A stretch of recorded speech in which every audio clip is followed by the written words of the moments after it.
السلام علیکم ورحمۃ اللہ وبرکاتہ۔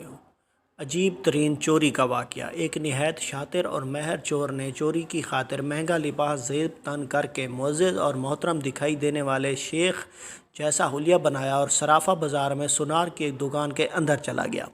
سونار نے جب اپنی دکان میں وضاحت سے نہایت ہی رئیس اور محترم دکھائی دینے والے شیخ کو دیکھا جس کا نورانی چہرہ چمک رہا تھا، تو سونار کو ایسے لگا جیسے اس کی دکان کی بھاگ جھاگ اٹھے ہوں۔ اسے پہلی بار اپنی چھوٹی سی دکان کی عزت و وقار میں اضافہ کا احساس ہوا۔ سونار نے آگے بڑھ کر شیخ کا استقبال کیا۔ شیخ کے بحروب میں چور نے کہا، آپ اسے آج خریداری تو ضرور ہوگی، مگر اس سے پہلے بتائیں کیا آپ کے لیے ممکن ہے کہ آپ اپنی سخاوت سے ہمارے ساتھ مسجد بنانے میں حصہ ڈالیں؟ اس نیک کام میں آپ کا حصہ خواہ ایک درہم ہی کیوں نہ ہو۔ سونار نے چند درہم شیخ کے حوالے کیے ہی تھے، اسی اثنا میں ایک لڑکی جو در حقیقت چور کی ہم پیشہ تھی دکان میں داخل ہوئی اور سیدھی شیخ کے پاس جا کر اس کے ہاتھوں کو بوسہ دیا اور التجائیہ لہجے میں اپنے اور اپنے اہل و عیال کے لیے خیر و برکت کی دعا کے لیے کہا۔ سونار نے جب یہ منظر دیکھا تو اس سے راہ نہ کیا اور معذرت خانہ لہجے میں کہنے لگا، محترم شیخ، لا علمی کی معافی چاہتا ہوں، مگر میں نے آپ کو پہچانا نہیں ہے۔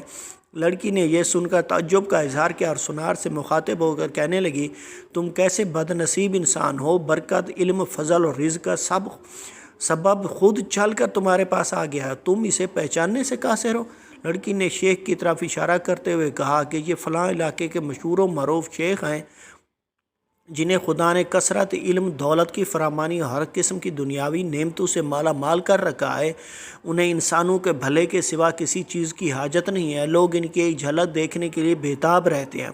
سونار نے شیخ سے معافی مانگتے ہوئے کہا کہ شیخ صاحب، میں معافی کا طلبگار ہوں، میرا سارا وقت اس دکان میں گزرتا ہے اور باہر کی دنیا سے بے خبر رہتا ہوں، اس لیے اپنی جہالت کی وجہ سے آپ جیسے برگزیدہ ہستی کو نہ پہچان پایا۔ شیخ نے سونار سے کہا، کوئی بات نہیں، انسان خطا کا پتلا ہے، غلطی پر نادم ہونے والا شخص خدا کو بہت پسند ہے۔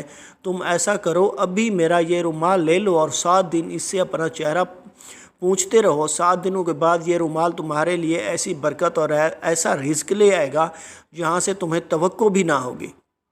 جوہری نے پورے ادب و احترام کے ساتھ رومال لیا، اسے بوسہ دیا، آنکھوں کو لگایا اور اپنا چہرہ پونچھا تو ایسا کرتے ہی وہ بے ہوش ہو کر گرا۔ اس کے گرتے ہی شیخ اور اس کی دوست لڑکی نے سونار کی دکان کو لوٹا اور وہاں سے فوراً رفو چکر ہو گئے۔ اس واقعے کو جب 4 سال گزر گئے اور سونار رو دھو کر اپنا نقصان بھول چکا تھا تو 4 سال کے بعد پولیس کی وردی میں ملبوس 2 اہلکار سونار کی دکان پر آئے۔ ان کے ساتھ وہی چور شیخ تھا جس کو ہتھکڑیاں لگی ہوئی۔ سونار اسے دیکھتے ہی پہچان گیا۔ ایک پولیس والا سونار کے پاس آ کر پوچھنے لگا، کیا آپ اس چور کو جانتے ہیں؟ کیونکہ آپ کی گواہی سے ہی قاضی اسے سزا سنا سکتا ہے۔ سونار نے کہا، کیوں نہیں، اس نے فلاں فلاں طریقۂ واردات سے مجھے بے ہوش کر کے میری دکان لوٹ لی تھی۔ پولیس والا شیخ کے پاس گیا اور اس کی ہتھکڑی کو کھولتے ہوئے کہنے لگا، تم نے جس طرح دکان لوٹنے کا جرم کیا تھا ٹھیک اسی طرح وہ ساری کارروائی دہراؤ تاکہ ہم طریقہ واردات کو لکھ کر گواہ سمیت قاضی کے سامنے پیش کر کے تم پر فرد جرم عائد کروا سکیں۔ شیخ نے بتایا کہ میں اسے اس طرح داخل ہوا اور یہ کہا، میری مددگار لڑکی آئی، اس نے فلاں فلاں بات کی، پھر میں نے رومال نکال کر دکاندار کو دیا۔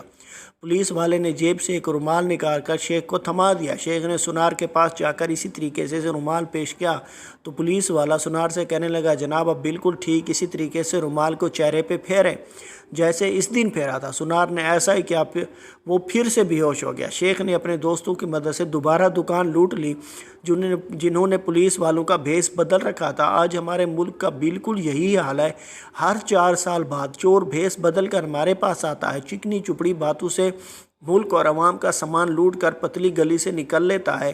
ہر دفعہ ایک نیا منظر، نیا لباس، نیا بہروپ، نئی شکل اور نیا حربہ جس سے عوام دھوکہ کھا کر اعتبار کرتی ہے اور آخر میں محافظوں سمیت نکلتا وہی چور ہے۔